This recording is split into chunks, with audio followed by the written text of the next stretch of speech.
creativity is not fluffy anymore. It is the last competitive advantage that AI cannot replace. And Nir Bashan is here to help us out with this. He's helped brands like Rolex and Porsche turn innovation into measurable profit by teaching leaders how to think differently in a world obsessed with data. We're here and we're back on the Marketer of the Day podcast with Robert Plank. We're brought to you by DFY Podcast. We handle the editing, publishing, and promotion so you can focus on the interview. And the interview that we are focusing on today is how AI can generate so much, but sometimes we need to rein it in and we have to figure out this whole creativity thing. And perhaps we're in an organization where people are skeptical or think that it's artsy, or maybe they're stressed or overloaded. And either way, they need Nir's help today to think differently and just break through the mess, the clutter that seems to be all around us these days. So, Mr. Nir, how the heck are you? I'm really good, Robert. Thanks for having me, man. This is going to be fun.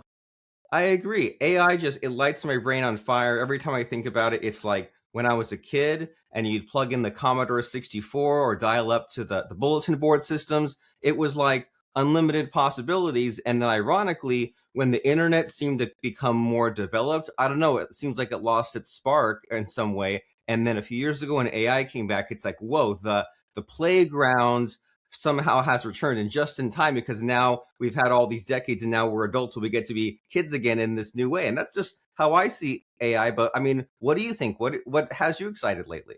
I mean, I agree, man. I think AI is now the great equalizer, right? So everyone has access to it. It was, like you're saying, Robert, a few years ago, people thought they were really smart. They were like, oh, I have ChatGPT. I'll put an email in there and it will make me sound like Robert, like the smartest guy ever. And now it's kind of like everybody's using it. So what do we need to do to get to the next level? And that shortage, that gap there is creativity.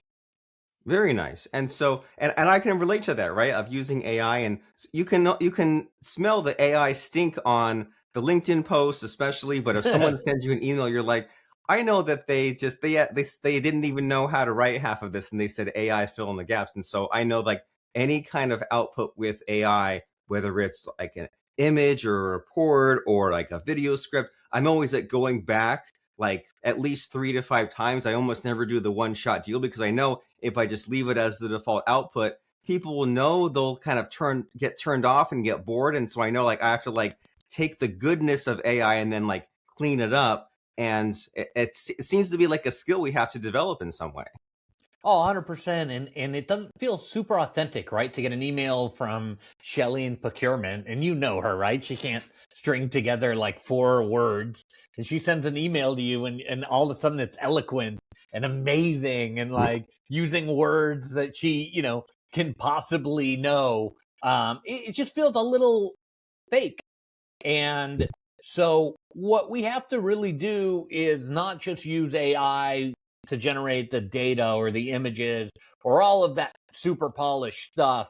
We need to challenge what it does with creativity and then apply real lessons learned based on the output. I think, Robert, it's like a fire hose, right? It's just like shooting out a bunch of stuff. And it has no idea what's relevant, what's not relevant, what's good, what's not good. And we have to take that output as business owners, as entrepreneurs, and look and sift through to find the wheat from the chaff, right? We got to sift through to find the good stuff, keep it, and then like throw away the bad stuff. And that balance requires a creative and innovative look at what we're trying to do.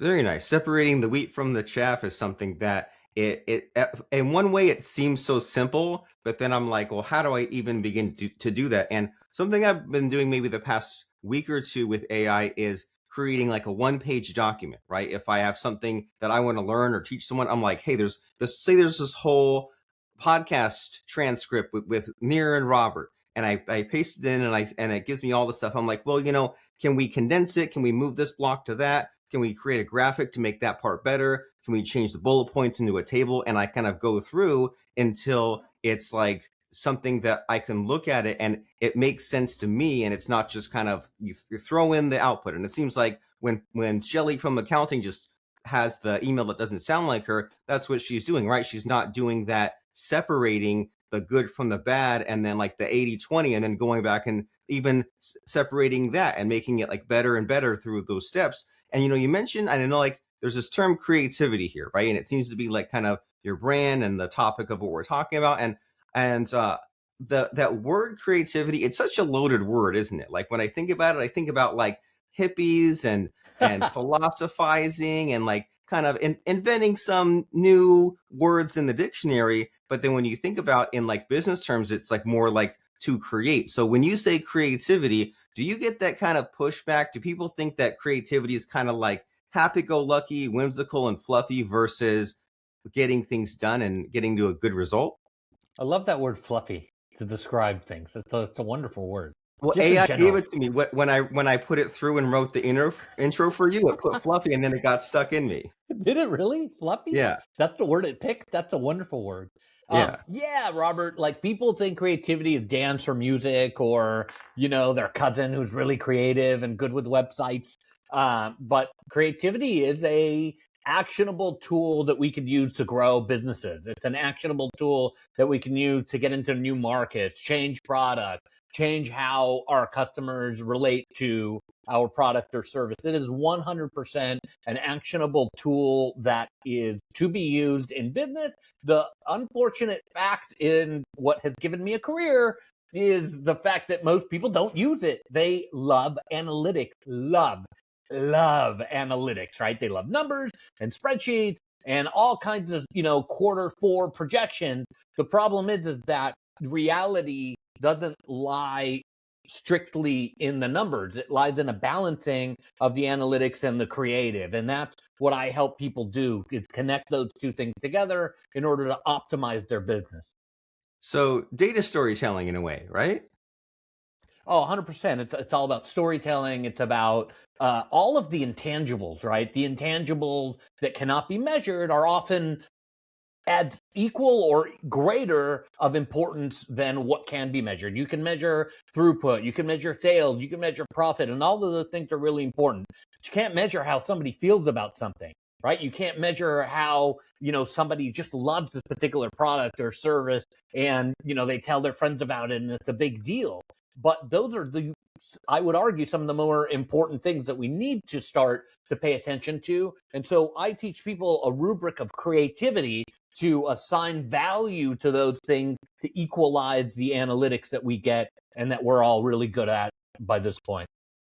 I love the rubric of creativity concept because it's like when you have that kind of structure, it's like it helps you harness the greatness, doesn't it? And it's like on the surface, you think, well, if Nir has this rubric, it's taking the magic out of it, it's taking the fun out of it. But it's like if in a way, like it frees you, doesn't it? It's kind of paradoxical where you add a system, a structure, and then you say, okay, once I've mastered the system, now I can express even better than before. And so I'm curious about this rubric. If someone says, hey, I'm one of these frustrated leaders who is drowning in the analytics and I need to communicate better and I need to get away from worshiping the data, what's this rubric and how do we think differently and better?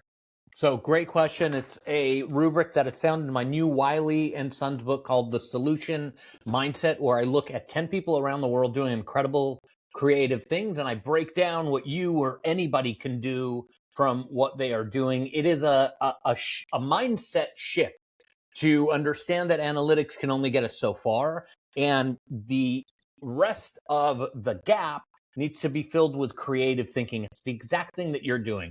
You're sitting down and saying, hey, I want a one sheet that's kind of graphic and it looks fun and different and easy to consume and that kind of thing. It's about sitting there and using the creative part of your mind to extract value from the business. Well, wonderful, and it's very much needed. And I think my mind was blown one day when I discovered there's like some kind of like 4 quadrants of creativity, right? There's like the fast emotional and slow emotional and fast logic and slow logic, and they're like, well, Einstein thinks in this one way, and Thomas Edison with the 10,000 ways to make the light bulb, and Isaac Newton with the apple falling on the head. I'm like, whoa, there's like different approaches to this. And I found that so fascinating. And so as far as these 10 people, these kind of 10 ways of going about it, like, is there a way for us to easily understand the 10, or is there one that stands out? 100%. So one that I like the best is Just Start, which is a surfer friend who was surfing his whole life, 16 years old, same spot in Tahiti. One day he gets there, there's no surf, right? And he's like, what's going on? So his friends dive in and they see the reef is just kind of, gone, right? The reef, the waves come, they hit the reef and then they pop up. That's kind of how people surf waves and in parts of the world. And so he went home and Googled it like we would all do. And he got a couple ideas like, hey, let's try this. And he went to the marine biology school and he was like, guys, let's try this. And they were like, dude, you're 16, like what? You need to go to marine biology school. You need a PhD. You need to go to, do your dissertation. You need 10 years of study before you could try anything. And he was like, guys, I love science and I love you guys, but I'm just going to try stuff. And today he owns the biggest organization, Robert, that is restoring coral across the world. And he employs a lot of the guys who told him to go to school and, hey, slow down, young buddy. They now work for him simply because he just started. So one thing that your audience can do is pick one idea that they have for their business or a product or a service, and just start it. You don't have to roll it out in mass. You don't have to make it the biggest thing ever. You don't have to have that burden on your shoulders of, oh my gosh, how am I going to implement this?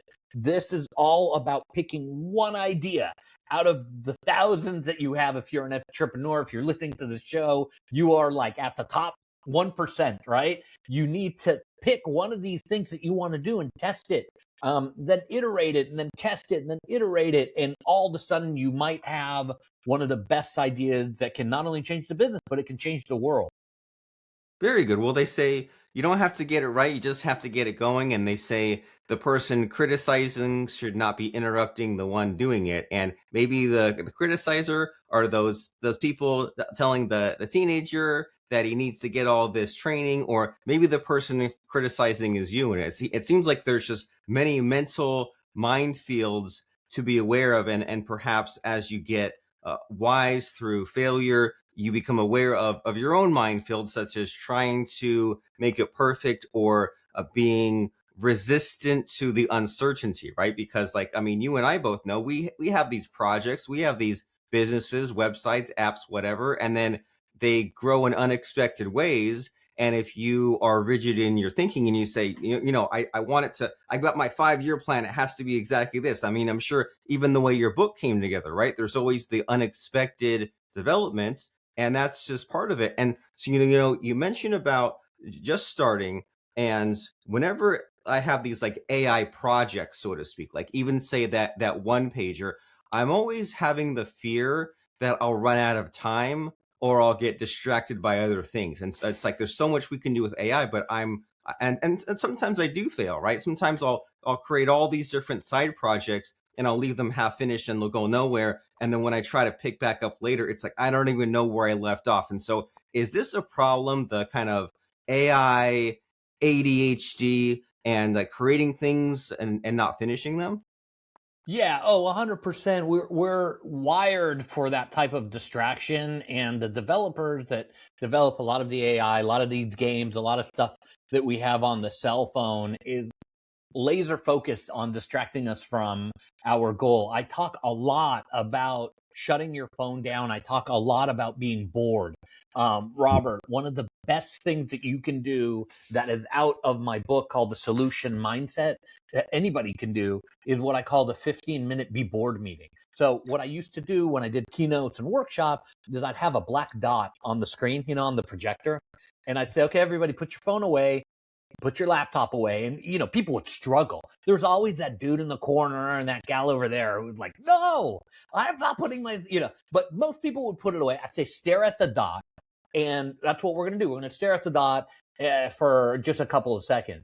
And literally, I'd see people look at the dot and go through the 5 stages of grief in front of my eyes. Why were they going through grief? Because they were bored, right? So they would, argue and, oh, this is the worst thing. And then they would kind of, bargain. Well, if I stare at the dot, then maybe I can make a shopping list mentally and write it down. And so I would force this boredom.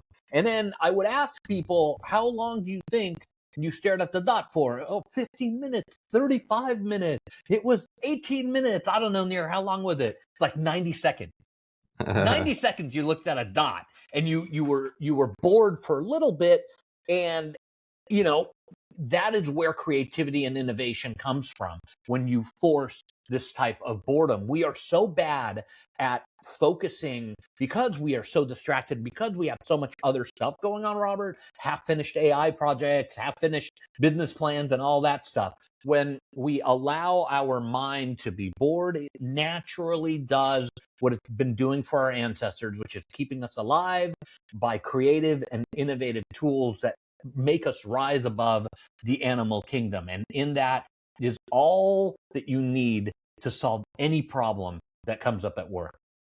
That's huge. I love it. And I feel like that's been more of a trend people talk about these days. They say that before bed, you shouldn't be on your phone. You should read a book that's so boring that it puts you to sleep. And you're so right that you feel almost like a drug addict coming off these devices, right? And it's like, I mean, I'm sure there are many hundreds of PhDs that go into making your iPhone and ChatGPT and all these apps like the most addicting they can be. I mean, does ChatGPT have to have every single letter go across the screen?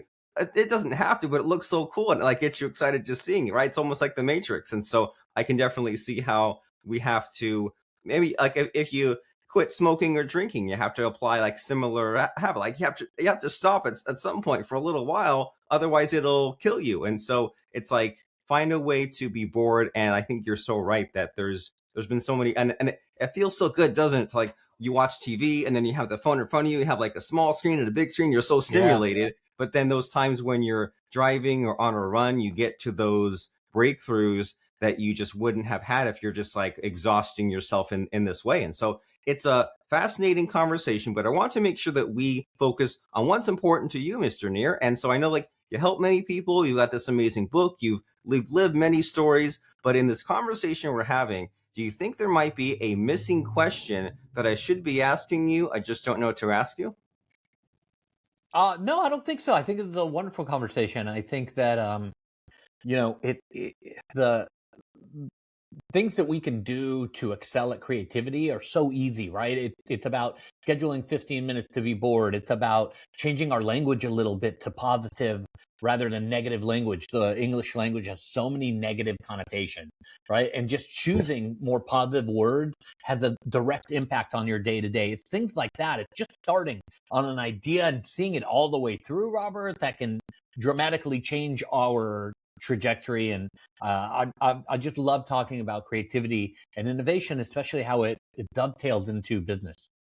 Yes, and it's exciting, and it seems like there's many fun activities we can apply just to try and see how they work out for us, like having the positive language, scheduling the 15 minutes to be bored, so that hopefully, ideally, they become habits that stick. And then we say, whoa, I didn't realize that I had 32 and a half bad habits that were just keeping me stuck in this loop every day. But then thanks to Mr. Nir Bashan and his amazing book, The Solution Mindset, Mastering the Art of Problem Solving, he's holding it up for you right there. You can unleash your inner creative genius and transform every challenge into an opportunity with powerful problem solving techniques. We're talking about how to use creativity for effective problem solving, no matter the size of that problem, innovative strategies that help you tackle those most stubborn challenges, and you can learn it all from inspiring real-life examples that illustrate transformative change through creativity and innovation. So Mr. Keynote Speaker Nir Bashan,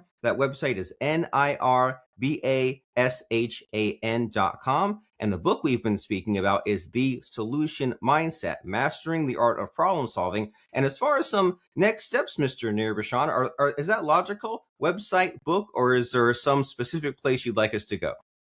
Yeah, it's all over the internet. Just website, books. It's selling out at Barnes and Nobles across the country. So that's really exciting. I really appreciate you guys picking up a copy. Read it, love it, and go and practice it. That's what it's meant to do. Very good, very inspiring, and very important because you say that each problem we cause ourselves as humans, we can also solve as humans by Yes. looking at the world with curiosity. I mean, it can't be simple like that if you let it. And so the solution mindset is the book, and nirbashan.com is the website. And before I let you go, Mr. Nir, it's time for the scary part of the show where I try to stump you. I try to put you on the spot by asking about a fun or interesting quote or lesson that has served you. So, what comes to mind as far as a fun or interesting quote or lesson? A fun or interesting quote. I'll give you a study I just read. Okay. This is going to be fun. This is a study of boredom where they took some people, they put them in a room, and they took away their devices and all that stuff. Again, this is like 3-4 minutes into that, right? You think, oh, hours. No, 3-4 minutes in. They set a button in front of them. Okay. And then the button's hooked up to electrodes, which gives you a shock. And they said, if you hit the button, you're going to get a shock. But just sit there and, be bored for a little bit or whatnot, and the thing will be over soon enough.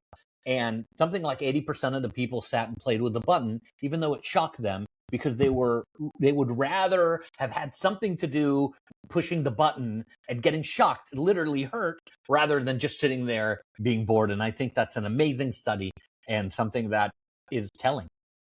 And I believe that's so true to human nature. But what's also good about us being humans is we can be self-aware. So if I say I'm hurting myself just because I want to be mentally stimulated in a way, then I can look at it from different angles. I can read through Nir's book. I can learn from him, and I can figure out a way to transform my thinking and my team's thinking as well, right? The most successful leaders and teams aren't held back by uncertainty. They have mastered the art of creative problem solving, which is not a talent. It's a skill that anyone can learn, and you can learn it by going to nirbashan.com and checking out this book, The Solution Mindset, Mastering the Art of Problem Solving. If you say you're too busy to read a book, it's on Audible audiobook version as well. So get it, The Solution Mindset, Mastering the Art of Problem Solving. And thank you for showing up, stopping by, Mr. Nir Bashan, and educating us. I'm very grateful, and thank you for being here. Thank you, Robert.